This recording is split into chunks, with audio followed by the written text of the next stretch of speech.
अस्सलामुअलैकुम दोस्तों, आज मैं आपके लिए बड़ी ही गज़ब की रेसिपी लेकर आई हूँ दाल बनाने की। आज हम बनाएंगे पेशावर की बहुत ही फेमस होटल वाली पेशावरी दाल माश फ्राई की रेसिपी। नमकीन दाल माश फ्राई की ये रेसिपी बिल्कुल वैसी ही बनेगी जैसे कि आप होटल में जाकर खाते हैं, और यकीन मानिए ये बहुत ही मज़ेदार होती है। इसमें कोई स्पाइसेस नहीं जाते हैं, इसे एक स्पेशल तरीके से बना के तैयार किया जाता है। तो चलिए हम देख लेते हैं किस तरीके से हमने इस दाल को बना के तैयार किया है। इसके लिए सबसे पहले मैंने यहाँ पर दाल माश ली थी 1 कप। दाल को मैंने भिगोकर रख दिया 4 से 5 घंटे के लिए। तो यहाँ पर दाल को पहले आपने भी अच्छी तरह से कुछ टाइम के लिए भिगो कर रखना है। इससे ये होगा कि दाल को हम जब बॉयल करेंगे तो ये बहुत कम टाइम में 10 से 12 मिनट में बॉयल हो जाएगी।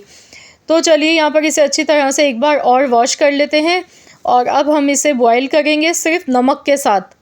बाकी इसमें कुछ भी नहीं आपने डालना है, ना तो कोई पिसा हुआ गरम मसाला, ना कोई और चीज़, सिर्फ नमक के साथ ही इसे बॉईल करना है। तो यहाँ पर देखिए दाल हमारी बॉईल हो गई है, एकदम सॉफ्ट खिली हुई दाल आपने बॉईल करनी है। और अब हमने इसके लिए कढ़ाई लेनी है। इसमें हम डालेंगे हस्ब ज़रूरत कुकिंग ऑयल। अब इसमें हम डालेंगे बारीक चॉप किया हुआ लहसुन, डालेंगे 1 चम्मच।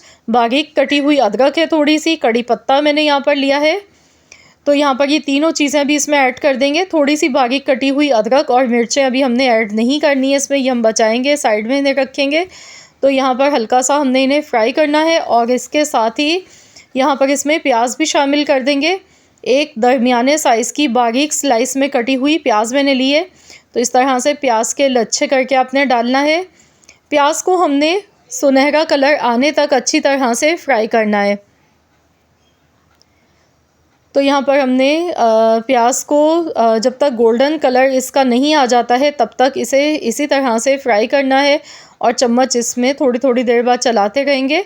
जैसे ही देखिए इसका गुलाबी कलर होना शुरू हो चुका है, इस पॉइंट पे आपने चम्मच नहीं रोकना है। इससे ये होगा कि प्याज हमारी हर तरफ से एक ही तरह की कलरफुल सी फ्राई होगी।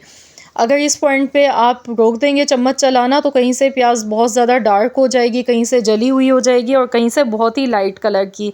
तो इस तरह की प्याज देखिए हमें चाहिए। 2 हरी मिर्चें कटी हुई इसमें शामिल की हैं, मिक्स कर लेंगे। तो बस इस तरह का कलर प्याज का होना चाहिए।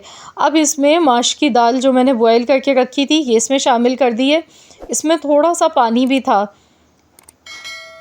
तो यहाँ पर 2 से 3 चम्मच के करीब इस दाल में पानी मौजूद था। तो बस अब इसे हाई फ्लेम पर अच्छी तरह से मिक्स करेंगे। बहुत ज़्यादा हमने इसे अब नहीं पकाना है, बस 2 से 3 मिनट ही इसे पकाना है। तो यहाँ पर इसमें कोई मसाले नहीं डालने हैं, ना दही, ना टमाटर, ना गरम मसाला, और ना हल्दी, ना धनिया, ना ज़ीरा, कुछ भी नहीं आपने डालना है। इसी तरह से इसे बनाया जाता है। तो इसमें अजीनोमोटो का इस्तेमाल किया जाता है, तो मैंने यहाँ नहीं डाला। अजीनोमोटो या चिकन पाउडर आप इसमें ऐड कर सकते हैं, पर लेकिन इसके बगैर भी बनाएंगे तो भी बड़ी ही मज़े की बनेगी ये दाल।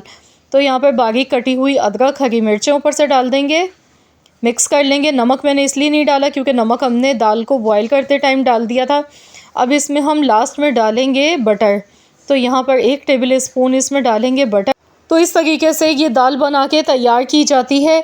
इसमें मक्खन का इस्तेमाल किया जाता है, तो ये बहुत ही मज़े की बनती है। देखिए कोई इसके अंदर मसाले नहीं है, दाल का अपना फ्लेवर है और इस तड़के का फ्लेवर है, और मक्खन में लहसुन, अदरक, हरी मिर्च में इसे बना के तैयार किया जाता है।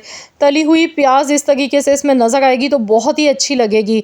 तो तली हुई प्याज इसमें बहुत ही मज़ेदार लगती है जब इस तरीके से ये दाल माश फ्राई बना के तैयार की जाती है।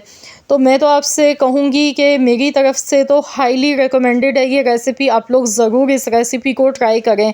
यकीन मानिए आप भी उंगलियां चाटते रह जाएंगे, बहुत ही मज़े की ये दाल बनती है। आप इसे गर्मा गर्म चपाती के साथ खाएं, या फिर आप इसे पूरी पराठों के साथ सर्व करें। अगर आपको रेसिपी पसंद आई है तो वीडियो को लाइक कर दें, शेयर कर दें। चैनल पर नए हैं तो सब्सक्राइब कर लें। मिलते हैं इंशाअल्लाह ताला एक और नई रेसिपी के साथ। तो जब तक के लिए अल्लाह हाफ़िज़।